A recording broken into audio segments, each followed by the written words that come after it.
Hello, hello, you guys. 1 week in the books. 1 week in the books, cutting weight. So freaking pumped. Gonna talk about sort of my tools for measuring progress. It's so important, you know, to log your food and to count your macros, but how do you know if that's working if you're not measuring your progress? Talk to you guys about each of these 3 tools. I was gonna show you all my lunch really quick. This is one of my like go-to, I'm getting serious about my goals, meals. I call it Mexican spaghetti. It's so filling. It's got solid macros. It is zoodles that I sauteed in a pan with a little bit of garlic, some seasoning, and then it is lean ground beef. I used 93.7 this time. Some black beans mixed in with the ground beef, and then I used cumin and chili powder. You could use like a taco seasoning. I used some garlic powder, salt, pepper, and some corn. And then the toppings that I added after I reheated it, because I did meal prep this, are avocado, pico de gallo, salsa, Greek yogurt, plain non-fat Greek yogurt really acts as sort of like a sour cream, and then a little bit of dried cilantro, and seriously, y'all, staple freaking meal. So good. Let's talk about how I am measuring progress in this cut. There are 3 tools or resources that I have created that I've used. This first one that I'm gonna show you actually on my website that you can print it off. So I will link that below for you guys. But the first one is really the first sort of like thing that you need, right? So this is the habit tracker. All right, you guys, let's talk about the habit tracker really quick. So what the habit tracker is it is a way for you to firstly set your goals, and then secondly, have some accountability in how often you are actually following through with them. So as you can see, there are 3 places to put your goals, and then there are the days of the week. So essentially what you would do is you would set 3 goals for the week. I always set a nutrition goal, an activity goal, and a self-care goal, because that is what we do in our Balance by Hillary programs. And so as you can see, my 3 goals are here. And what you would do is you would then check off how often you are accomplishing those goals. So here's a filled out version where you can see I've checked things off. I've also X'd where I did not reach the goal. And then something else you'll see is that I made little notes underneath my check marks and my X's. So, you know, my goal of hitting my macros, I made little notes about my protein and what those amounts were. And then with the workouts, just what those workouts were. So this really is a helpful tool that allows you to hold yourself accountable by, you know, check marking off when you are engaging in your goals, but also to see how consistent you are being. You know, if you are really showing up for your habits, and this is a great way to get that view of how often you are following through on your goals. Got all this like really stellar data from my goals from last week. So now, 1 week in the books, it's time to make a new set of goals. And this really just helps me set these goals, right? I can kind of look at it and say, okay, that didn't go so well. Maybe I need to retry that one this week. Or, okay, I mean, that's just not working, right? This approach isn't working. This goal, it might not be a good time, or I might need to start smaller. Or, hey, I crushed that last week.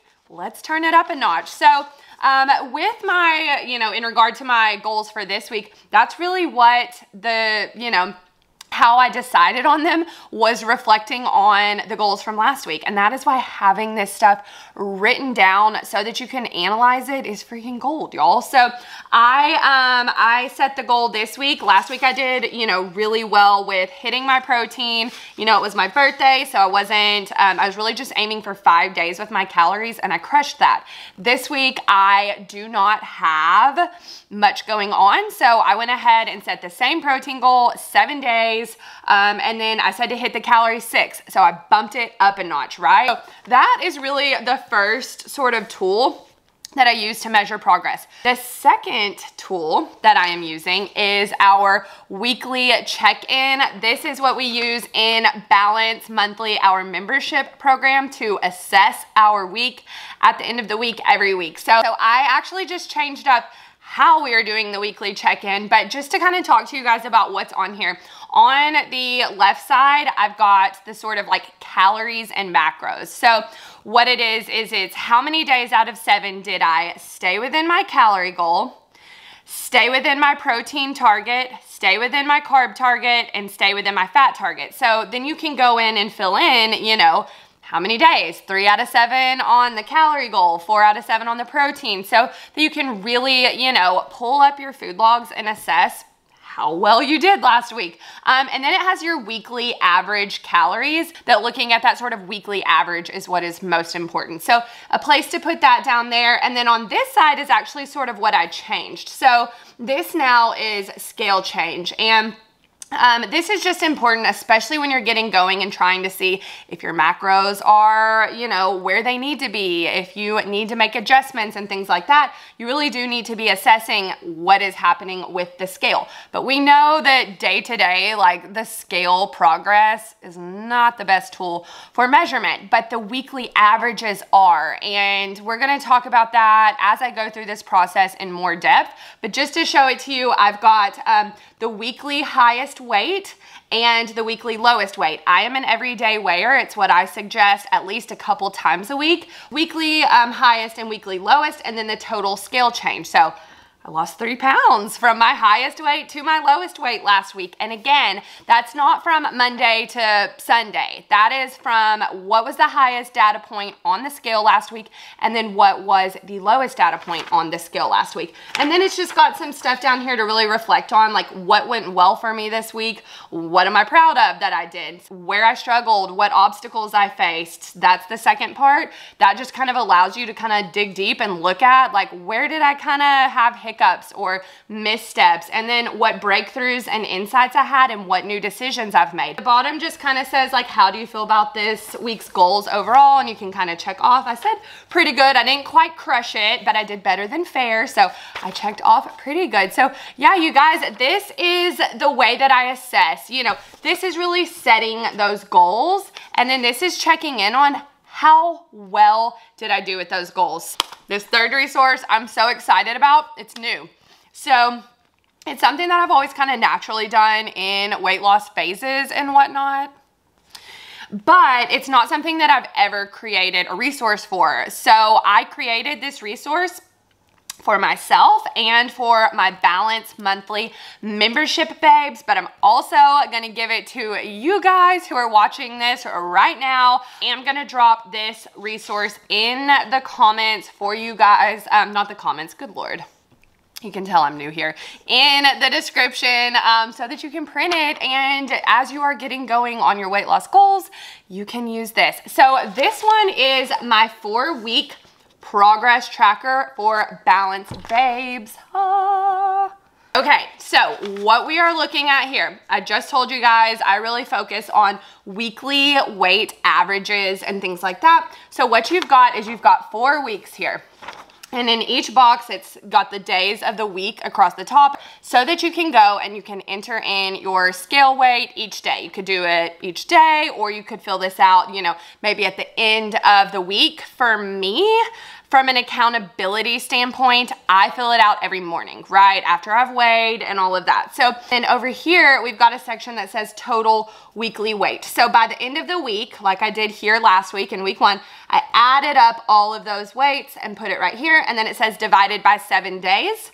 And then that comes out to your average weekly weight. So my average weekly weight last week was 166.9. Today, Tuesday, I'm at 165, down a little bit from that, but you can see there's different data points here. I've got, you know, on Thursday, I was at 168.2. I had a 165 day last week.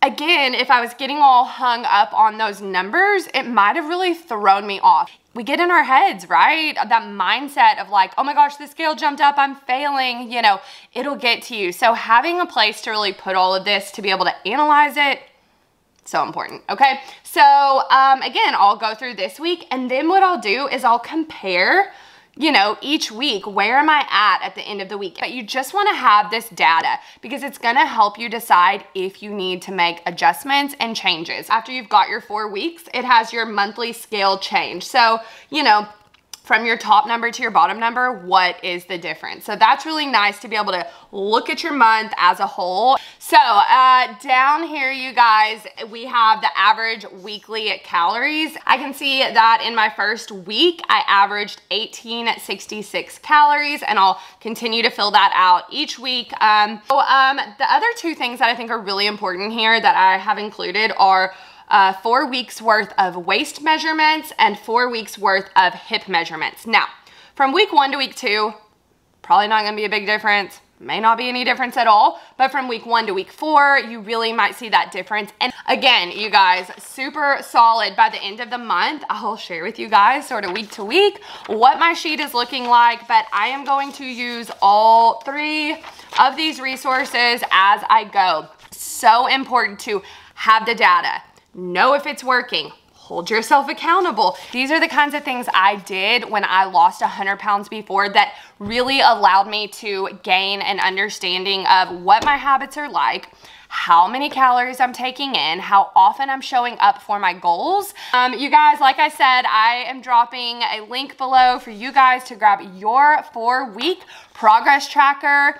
Fill it out, start filling it out, send it to me in the DMs, tag me, let me know that you are using this resource. I would love for you guys to take advantage of it.